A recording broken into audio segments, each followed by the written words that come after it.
One single egg only contains 6 grams of protein. Now to put this into perspective, if you weigh 150 pounds and you're eating 3 meals per day, one egg at breakfast will only provide 19% of that meal's protein needs and only 6% of your protein needs for the entire day. So if you're having 1 to 2 eggs at a meal and thinking that's covering your protein needs, it's probably not. If weight loss is your goal, getting enough protein at each of your meals is absolutely crucial for being able to tap into fat burning without tapping into muscle mass. And eggs can absolutely be used as a really great source for protein at your meals. Eggs are actually consistently seen as one of the best protein sources for athletes because it's super easy to digest and break down and absorb those proteins. Eggs are also extremely satiating, which means it helps to prevent hunger and snacking later on, which is really useful for achieving a weight loss goal. So how can you actually use eggs as a protein source even though it's so low? So let's go back to that example of someone who weighs about 150 pounds who has roughly about 30 to 35 grams of proteins that he needs to be getting at each of his 3 meals. Even if you were to eat about 3 eggs at a meal, which for most people would be a lot of eggs, that only brings you to about 18 grams of protein, which means if your goal is to get about 30 grams of protein at each of your meals to meet your needs, that's still shy of about 12 grams of protein or an additional 2 eggs. And unless you want to sit down and eat 5 eggs at one sitting, which you absolutely can do, there are other ways to pair eggs with other sources of protein to get that additional 12 grams. The first is add 2 ounces of cheese, which obviously is going to make a really great omelet.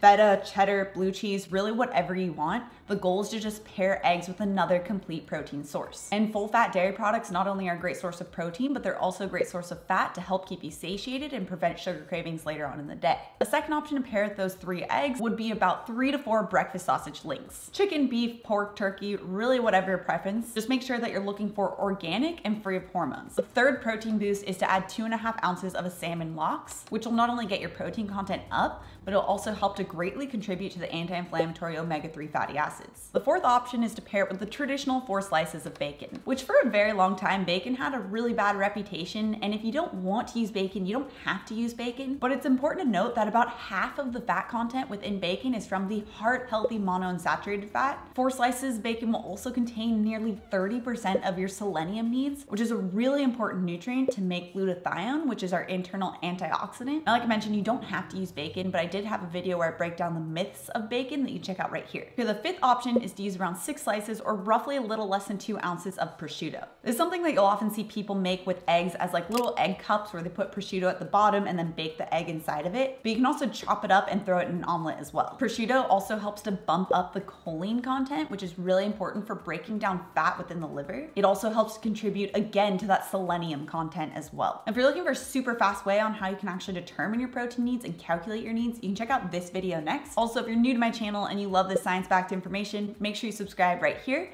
Come out with new videos every Tuesday and Thursday. All right, guys, thanks so much for tuning in, and I'll see you in my next video.